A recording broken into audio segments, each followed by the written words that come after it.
So before I lift this post into place, I'm going to get these other pieces ready.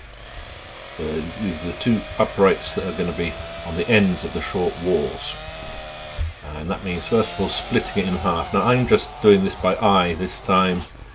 If you want to know how to do it properly, then you need to go back to the first couple of episodes in this series where I split the base logs for the building.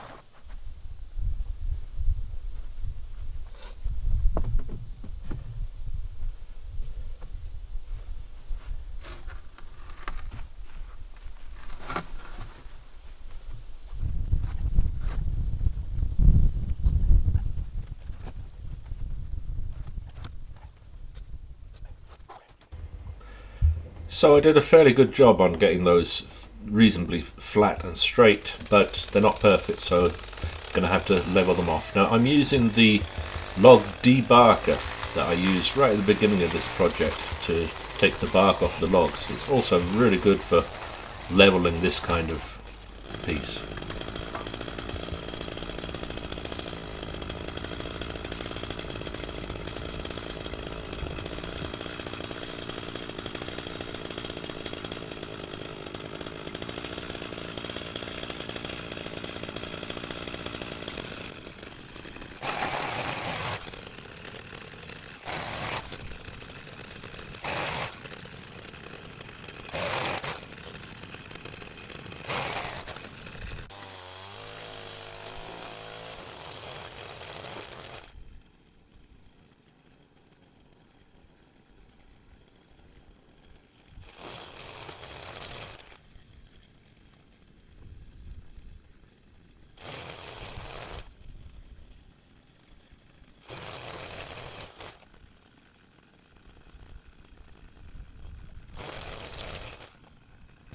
And of course, with those pieces being flat, I also need to make sure that the ends of the short walls are also flat, ready to take the new posts.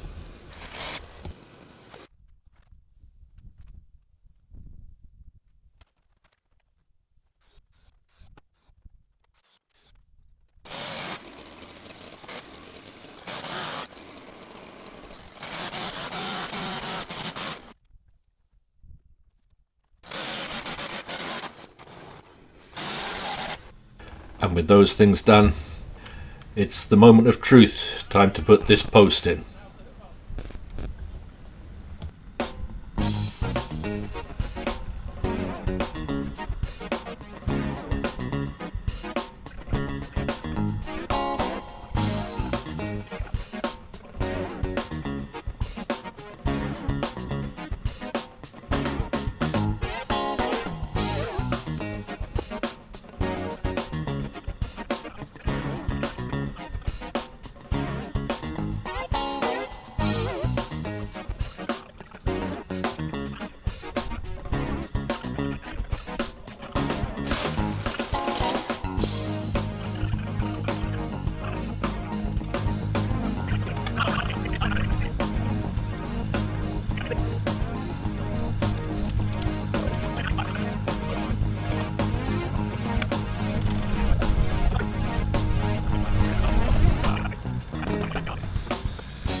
So we got the post in, and my measurements were pretty good, but they weren't perfect. This has actually lifted this log a bit. You can see there that it's lifted up a bit. So I need to carve a bit from here to allow this log to drop down. Now to do that, obviously, once I've carved it, I'm going to have to unscrew this.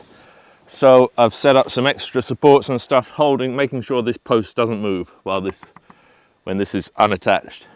Of course it's attached to the other one, but I want to be absolutely sure, so I've put up a couple of extra supports here holding the post in place. I might put another one or two down at the bottom, or I move this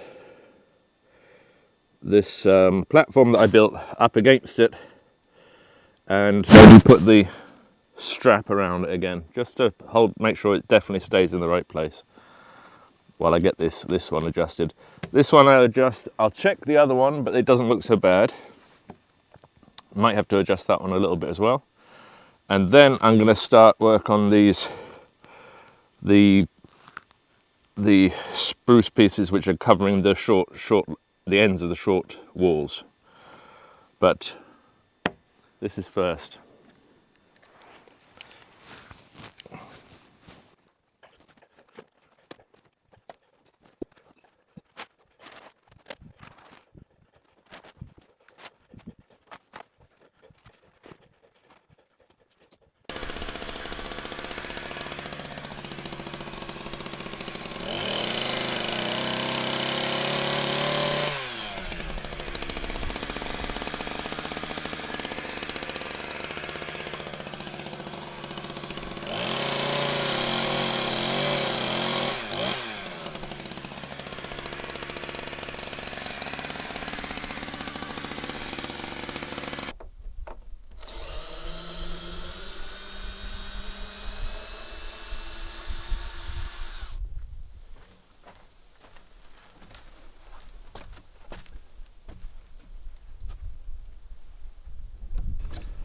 And now with those two top logs finally in their final resting place, I can do the pegs for those two logs.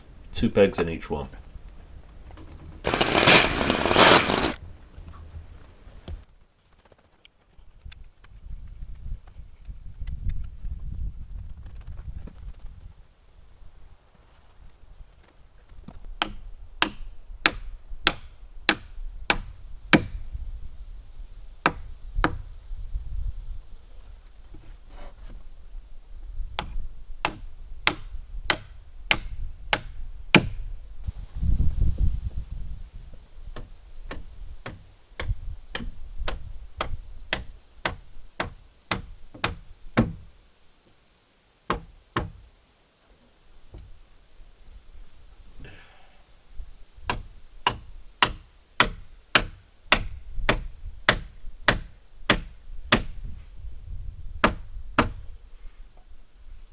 So then back to these end posts. They fit quite nicely. There was some fine tuning involved to get them to sit nice and flat against the wall. Had to cut that top corner off a couple of times to make way for the 45-degree log up there. But other than that, there was just a little spot at the top of the wall that I had to trim down to get it to sit nicely.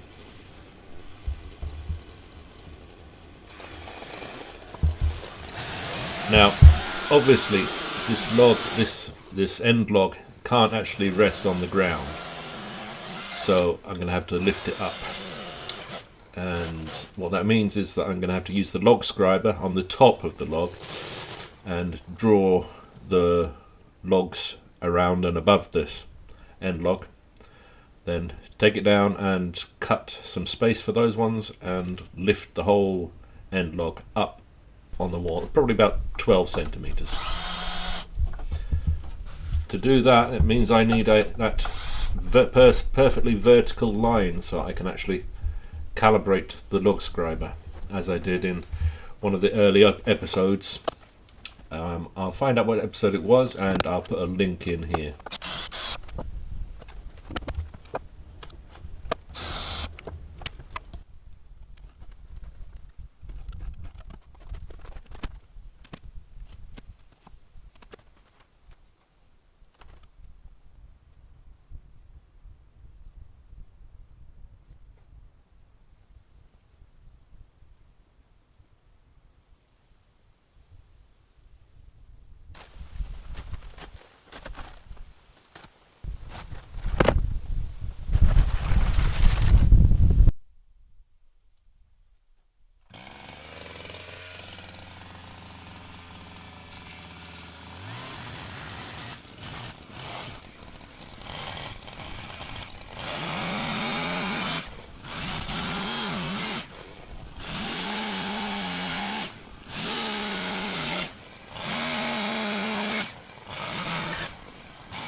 Okay, so I've got that now sitting quite nicely.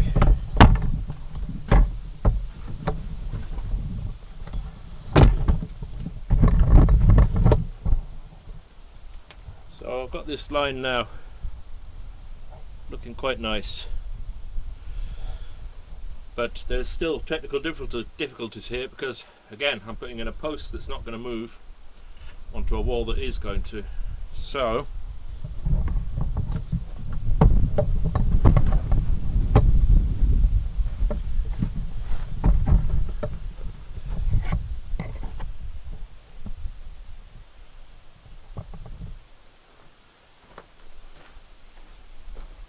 the method for fixing this in place is going to be a single really big bolt which is going to go into the top log. So effectively this will just be hanging here. So as the wall drops, it can drop. There's a 12 centimetre gap at under the bottom, but obviously I can't leave it just hanging there. So I'm now going to draw the profile of the wall onto the back of this, and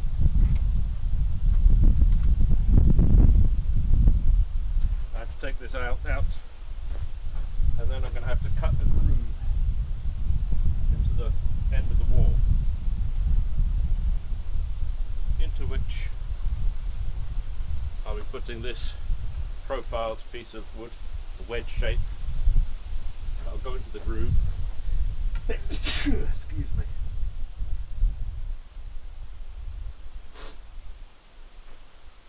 So that will be inside the groove, and then I'm going to screw through here at least two places, all the way through this thing and into this, which then means as the wall drops, this can drop through that groove, but because of the wedge, it's holding this in place. Now obviously it's impossible for me at this stage to make a wedged groove and get this in there. I would have to feed it in from the top or something. So it doesn't need to be this long. I'm going to cut this in half, and the wedged groove will be carved into the end of the logs, for as long as this is, and then the groove above it will not be wedged, it'll be open, so I can put it in there, slide it down, put all this back together and screw through this into this. And in between all those phases I've got to put the pine tar on everything, make sure everything's protected. So, let's see what happens today, but that's the plan for tomorrow. But overall, today went pretty good. Looking quite nice. So I'll get my stuff packed up and head back down the hill.